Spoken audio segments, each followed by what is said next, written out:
going to lay that there and steal a podium.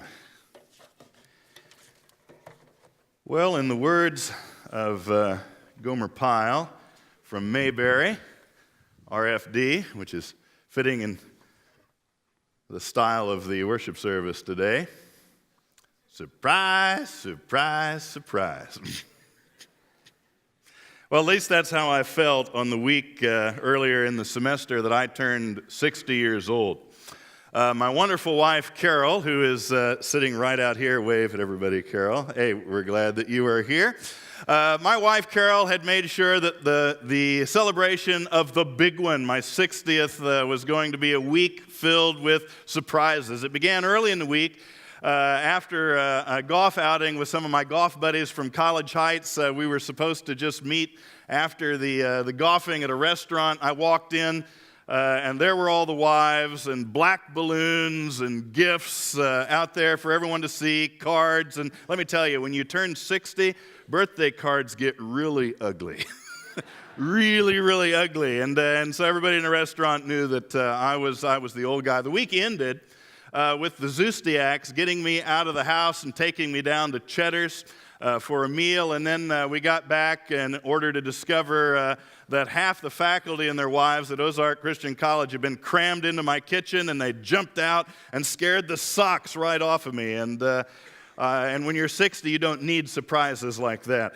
The biggest surprise of the week happened in my 9 a.m. philosophy class, right over here in the overflow. And Carol brought cookies for the class that day, and that was great. And so we're passing the cookies around, and my wife's over here, and she's got her smartphone out, and she's videoing this. And how exciting is passing cookies out to your philosophy class get anyway? And she just stood there, and I'm passing the cookies out. I'm trying to get things ready for the class, and she's just staying. And she's staying, and I cannot figure out what in the world, why are you... This is not exciting for posterity to watch me setting up to teach ancient Greek philosophy. The problem was, unbeknownst to me, she had snuck my oldest daughter, Crystal, and husband, Andy, and grandkids into town, and she had snuck them onto the back row of the philosophy class that morning. And I was just going through the setting of the class. I did not see them back there. And anyway, this is part of the video at the end. Exactly.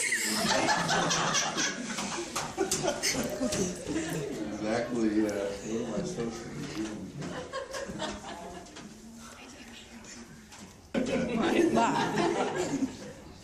I don't know if you knew that. That good is my niece. So.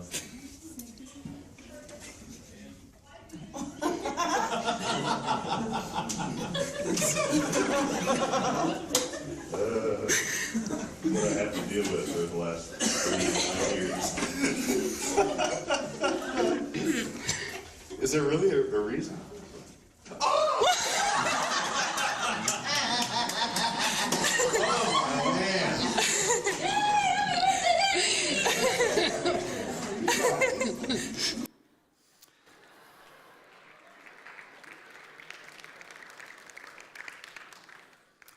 Dignity, that's what I'm all about. Surprise, that's an understatement. Want to hear another surprise story? It involves a cemetery outside the city walls of Jerusalem in 30 AD. Now I've noticed something through the years, through my 60 years, about cemeteries. That unless you're in a really bad zombie movie and you're Brad Pitt being chased and running for your lives, or you're Woody Harrelson killing the undead in search of the world's final hostess Twinkie, my experience of cemeteries has been uniformly standard. Dead people in cemeteries stay dead. That's it. Can you imagine the surprise of going to the cemetery that morning to honor the body of a deceased friend, and you encounter an angel whose countenance is like lightning, whose clothing is whiter than snow, and there's a group of Roman Green Berets cowering on the ground, soiling their togas, and now a tomb. opened, empty. And while your mind's attempting to process what all of this can mean, Jesus, alive, surprised, that is an understatement. And most of the surprising event in all of human history, the most surprising event in all of human history, is the resurrection of Jesus of Nazareth. You know, like most surprises, it evokes different reactions in different people. So the sermon's really easy today. I just want us to take a look through the Gospels at the different people that reacted to the surprise of the resurrection and see what sort of reaction this surprise evoked. The first is pretty simple. How about the guards? How about the guards? The guards' reaction, well, it's clear. They were cowering and clueless. Take a look at Matthew 28, verses 2 through 4. And behold, there was a great earthquake, for an angel of the Lord descended from heaven, came and rolled back the stone and sat on it. And his appearance was like lightning, and his clothing white as snow. And for fear of him, the guards trembled and became like dead men. I suspect when that squad of 4 Roman soldiers got their duty orders that day, they probably thought that this was going to be the most boring detail that they had been assigned to in weeks. Guard the tomb of a Jewish peasant. Okay, right, we've got that. What exactly are we supposed to do? Oh, I see. We're supposed to make sure that the dead guy stays in the tomb all night. I think we can handle that one. Yeah, I think we've got that one covered. What type of a duty is this? Custodial work. That's all it is. In fact, the word in the text for guards is custodios. Custodians, just sitting back, watching the evening go by and the sun come up. And you know, it probably was pretty uneventful until the greatest event in all of human history began to unfold right in front of them as the morning sun broke the horizon. The Bible says the ground began to shake, seismos from seismology. And then the text says the guards began to shake, same word as the ground. And then the text says they fell and became like dead men.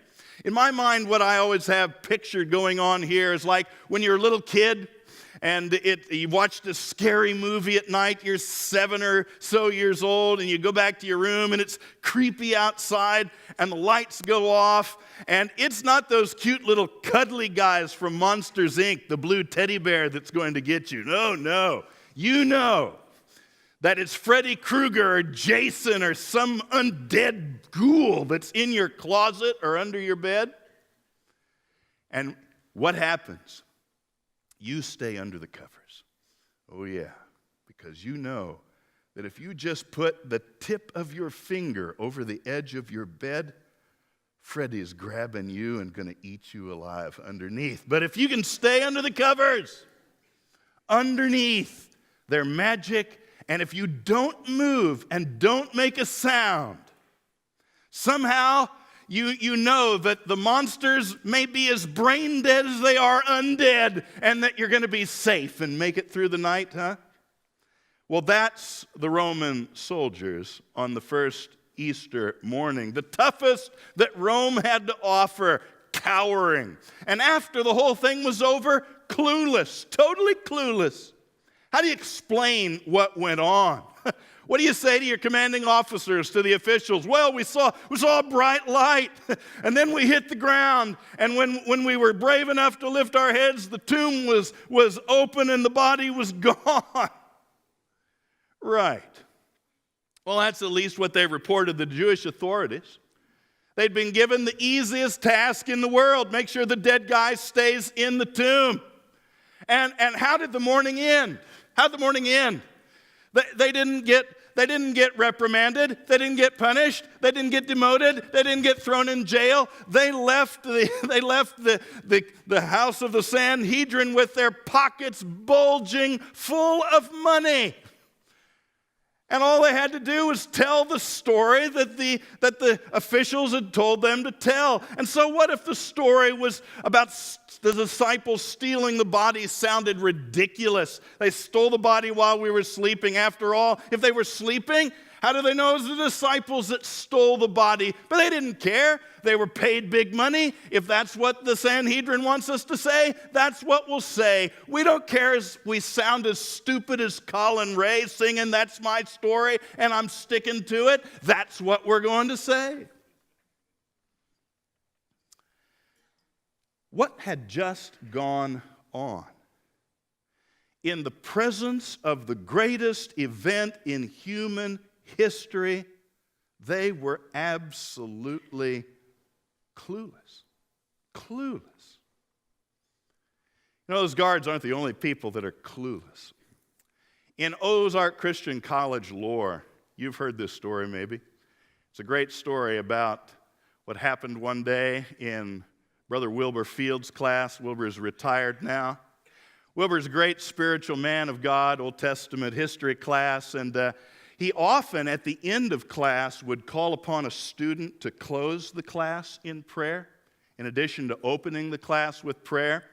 Now, I know it's hard for you to imagine, but in the middle of class on that particular day, one of the students had fallen dead asleep in the middle of the classroom. And right in the middle of Brother Field's lecture, a fellow student nudged the guy on the side and said, "Hey, Brother Fields just asked you to close the class in prayer." And so right in the middle of the lecture, this guy stands up and he gives a benedictory prayer.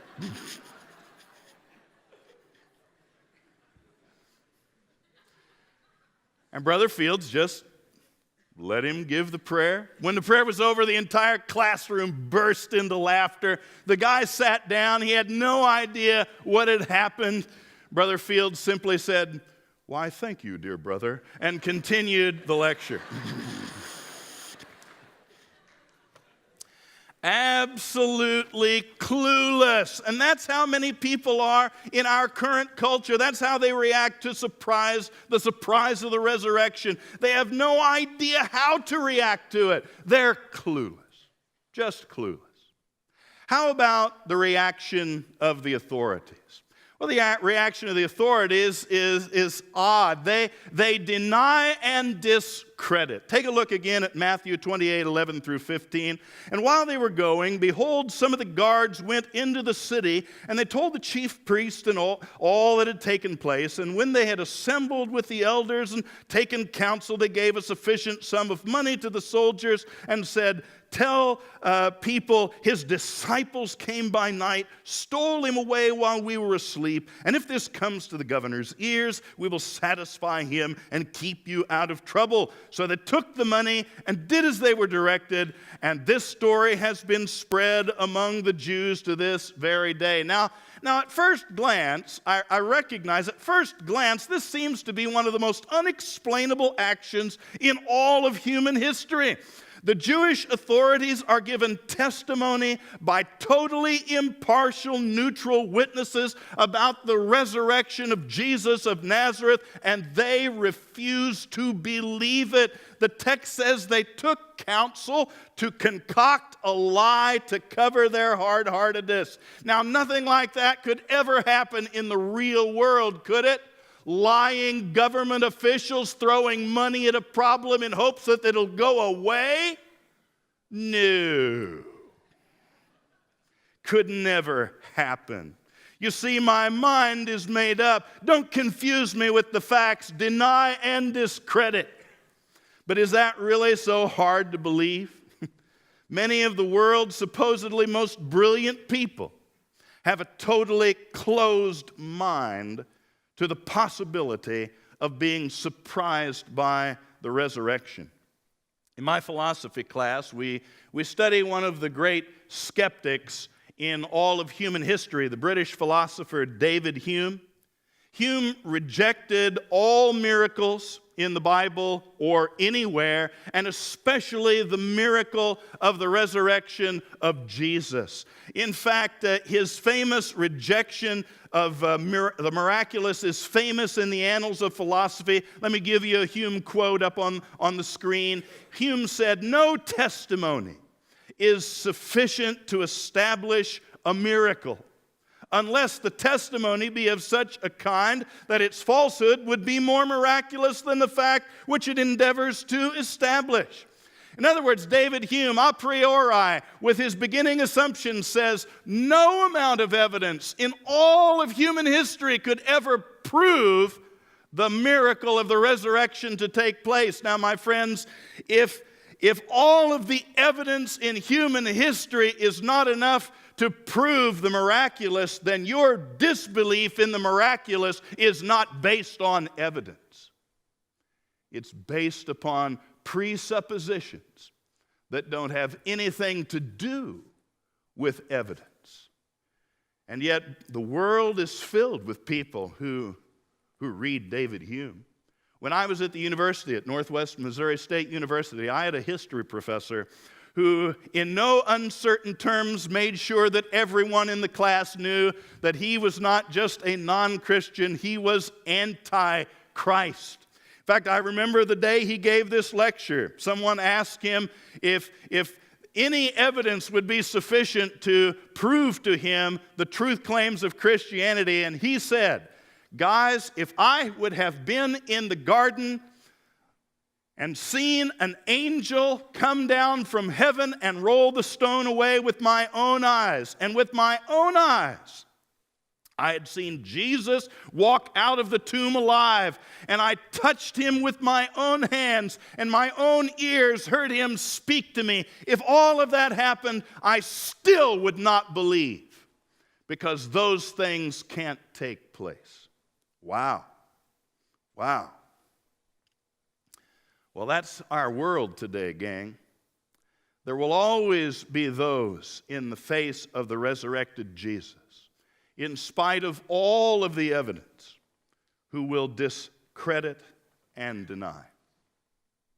Well, how about the disciples? How about the disciples?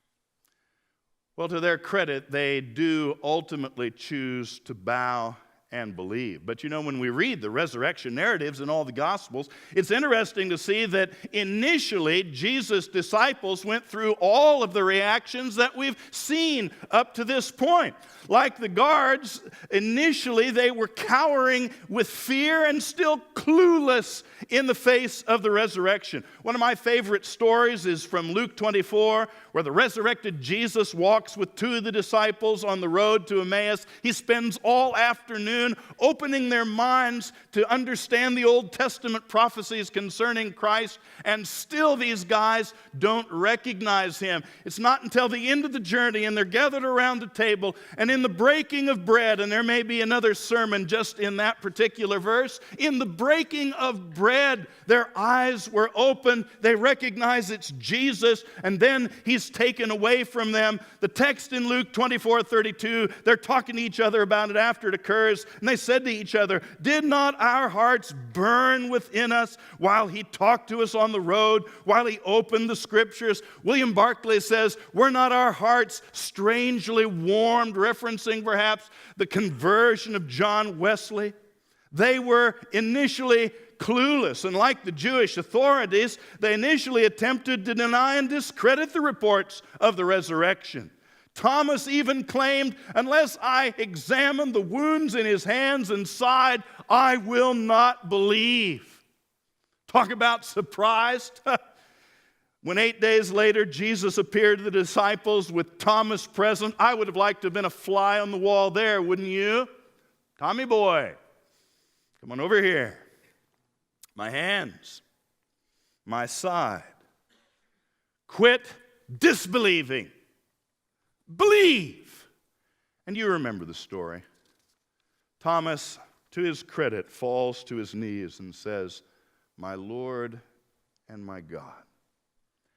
Now, gang, some would say that Thomas finally bowed to the weight of the empirical evidence. If that's all you see in the story, you don't see what's really going on in the story. That's not it at all. He didn't simply bow before the empirical evidence. He bowed before the reality of the resurrected Jesus. People are not converted by evidence. They are converted by the one to whom the evidence points to, the resurrected Jesus, who is alive and he lays claims to our lives today. That's how it always works. Think about the conversion story of C.S. Lewis, one of the more famous conversions of the 20th century. He'd struggled through the horrors of the First World War. He'd struggled as an Oxford scholar. He knew the evidence, but he didn't yield up his life to evidence. He yielded up his life to Jesus. Listen to his own words. He writes in the book Surprised by Joy, "You must picture me alone in that room in Magdalen Hall, night after night, feeling whenever my mind lifted, even for a second from my work, the steady, unrelenting approach of Him from whom I so earnestly desired not to meet. That which I greatly feared had come at last upon me. In Trinity Term, 1929, I gave in and admitted that God was God and knelt and prayed. Oh, the hardness of God is kinder than the softness of men, and His compulsion is our liberation." Gang, true disciples bow and believe. Not just evidence, but the living Christ who lays claim upon their lives. Well, hey, there are a lot of other reactions that we might like to look at. I think it'd be fun if we had time to look at the reaction of Satan to the resurrection. That might be interesting. It might be interesting if we had time to, if it would be sobering to look at Judas's reaction to the resurrection if he'd have hung around long enough to actually see the resurrection. But what can I say? What can I say?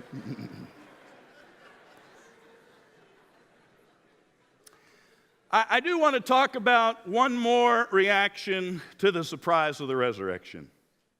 And of course, it wouldn't be preaching unless I talked about this, and that's our reaction. And of course, we get to choose. We get to choose what our reaction is. You see, each of us stands today in the presence of the resurrected Jesus. And we get to choose our response. Now, some of you might be saying, well, duh, Dr. B. Our response is clear. Here we are at Ozark Christian College, cramming our heads filled with more facts and evidence than we ever knew existed. But in the midst of all the facts and the evidence, gang, here at the end of the semester when the papers are due, and you got more papers due than you got time on your clocks, and there's finals and exams and all of this, do not ever lose sight of the one who stands ready to meet you in the midst of all of it and to walk with you and change you from the inside out. You know, who we teach you to love really is far more important than what we teach you to know. And some of those sitting right here today, here at the end of the semester, when the pressure is on, and we're far more tempted to yield to temptation when the pressure is on. There's some who need to make a choice here today about who really is going to call the shots in your life. In the area of honesty, in the areas of moral purity, in the direction your whole life is about to take, and the decision you make when confronted by Him will determine the course of the remainder of your life. Let me tell you the story of a simple woman from an insignificant small town. who had to make a choice. She had grown up in a nominally Christian home. She had lived a somewhat reckless life as a youth, and after a failed first marriage, she remarried a poor sharecropper from northern Missouri, and they began to raise a humble family. Her husband was nowhere close to a Christian, but after she had children, she returned to attending church. The problem was it was a small, mainline, denominational, liberal church, and she'd even been given the task of teaching an adult Bible school class. And in the midst of studying and teaching that adult Bible school class, a most surprising thing occurred. As she studied the Scriptures, she became convinced that Jesus was not just the doctrine of an ancient religious book, but she became convinced that He was the resurrected Lord and that He was alive and that He actually wanted a personal relationship with her that would change the way everything worked in her life. And so she had to make a decision. Should she stay in this safe little place, in this dead little church, with her make-believe Jesus, or would she strike out and seek for a fellowship of true believers who would teach her about the resurrected Lord who was laying claim to her life? And that mother, who was now in her mid-30s, got up one Sunday morning, and here's what she told her children. "Boys," she said, "I've got a surprise for you. We're not going back to normal church. Today we're going to do something new. We're going someplace else." I remember that day because I was one of the boys. And we went to a church that preached and lived in harmony with the resurrected Jesus. And a few weeks later, my mother was baptized into Christ, and she taught her boys not to practice a religion, but to live in a personal relationship with Jesus. I had one brother. He went on to be a godly father with a tremendous witness. He witnessed every day of the resurrected Jesus within his life. He was a coach and an athletic director. He spent over 30 years in a small town of 150 people in a tiny little school. He died last year, and over 500 people came to his funeral, and every one of them that came up to me talked to me about what a tremendous example he was of a man of God. His daughter Becca's here because of him, and tonight Becca and I are going to attend a ceremony up in northern Missouri where they're naming the basketball court after my brother. I've lived my life knowing Jesus as a result of my mom. Her faith was real. It was consistent. You couldn't talk to my mother, no matter who you were, for over 5 minutes without Jesus entering into the conversation. After all, He was her best friend. He'd walked with her for 50 years. I have 2 daughters. My daughter Crystal is a powerful Christian who's teaching her children in the way of the Lord. She's married to a wonderful Christian husband.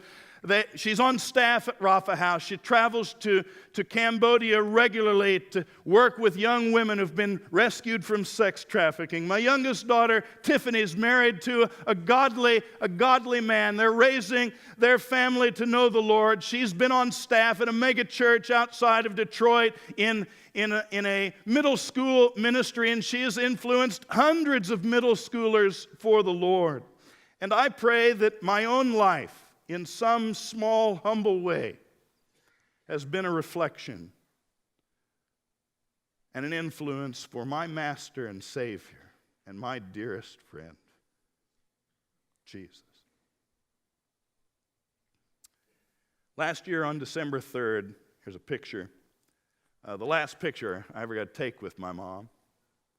My mom went home to be with her Lord.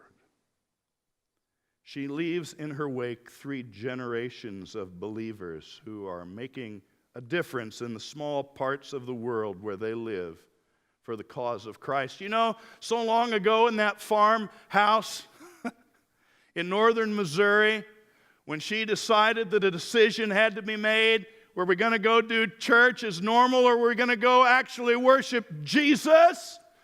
I doubt if she ever dreamed of the ramifications of that one decision. And it all began with a choice on a single Sunday morning. Am I really going to get serious about the risen Christ? And some here in this place today are at that spot in their lives.